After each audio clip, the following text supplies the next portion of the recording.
তুমি নয়নের তারা, তুমি হৃদয়ের সারা, তুমি নয়নের তারা, তুমি হৃদয়ের ঝরা। তোমার নামে দরুদ পড়ে না আল্লাহ তাআলা, কামলিওয়ালা তুমি মদিনাওয়ালা, যোগো কামলিওয়ালা। হয় না ভাই, আওয়াজ দে। ও গো কামলিওয়ালা তুমি মদিনাওয়ালা, যোগো কামলিওয়ালা।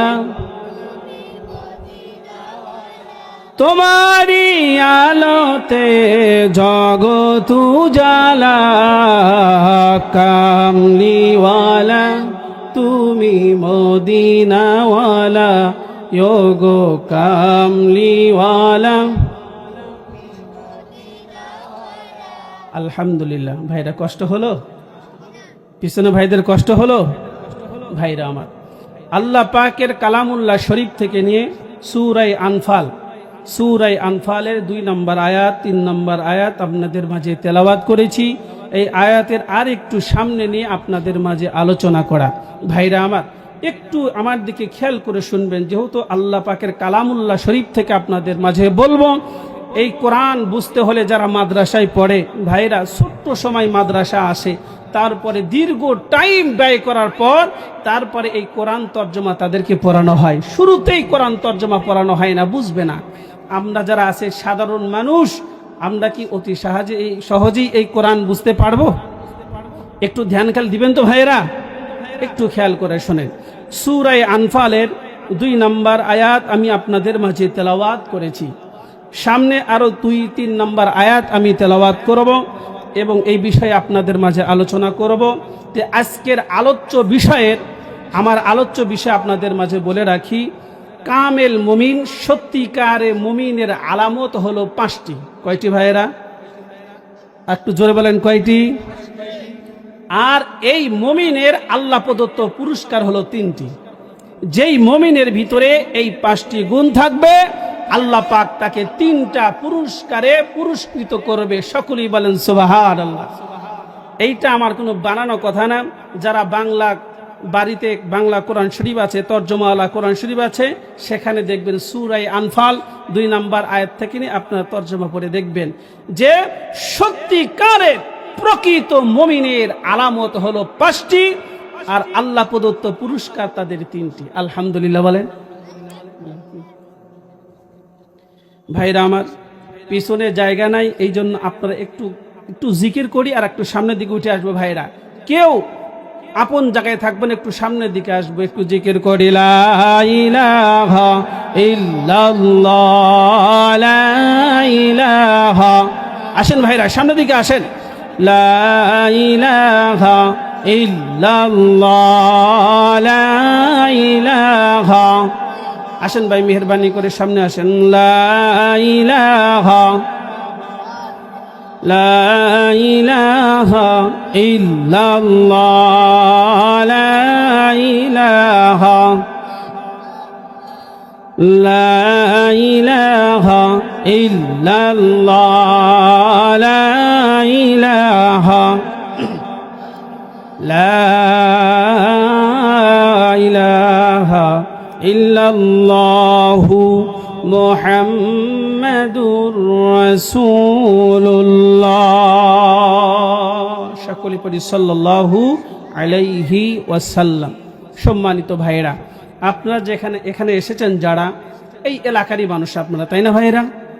এখন বলেন, আপনাদের এলাকায় এই এতটুকু লোক আছে না আরো বেশি আছে? বেশি আছে না ভাইরা? আছে।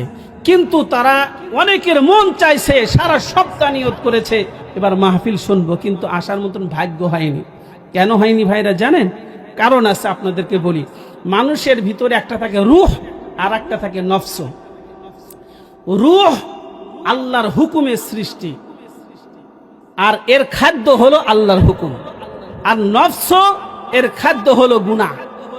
এখন বলেন, এই রুহুর খাদ্য হলো আল্লাহর ইবাদত, আল্লাহর বন্দুকি, আল্লাহর দাসত্ব, এইটাই তার খাদ্য।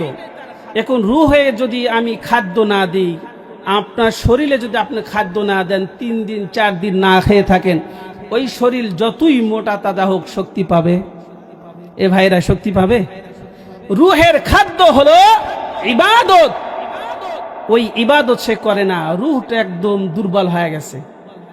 আর নফসের খাদ্য হলো গুনাহ, গুনাহ করতে করতে করতে নফসর খাদ্য হইতে হইতে নফস এমন শক্তিশালী হয়ে গেছে যে নফস টানে গুনার দিকে, আর দুর্বল রুহ টানে হলো নেকির দিকে। এখন বলেন, একদিকে সবল আর একদিকে দুর্বল যদি টানাটানি করে, সবল পারবে না দুর্বল পারবে? আমার কথা বুঝতেছেন ভাইরা? সবল পারবে না? নফস সবল, এই দুর্বল রুহকে টেনে ওই যে দেখেন ওইদিকে মেলার মধ্যে বসায় রাখছে, এই প্যান্ডেলের ভিতরে আনে নাই।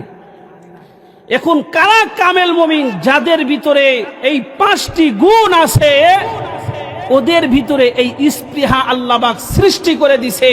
ওদেরকে যদি ঘরের ভিতরে বাঁধেও রাখে, আর মসজিদ থেকে যদি নামাজের আজান হয়ে যায়, ওরা মসজিদে যাওয়ার জন্য পাগল হয়ে যাবে। যেরকম সুবহানাল্লাহ। যাদের ভিতরে এই 5টা গুণ আছে। আমরা তো অনেকেই বলি যে আমরা মুমিন, তাই না ভাইরা?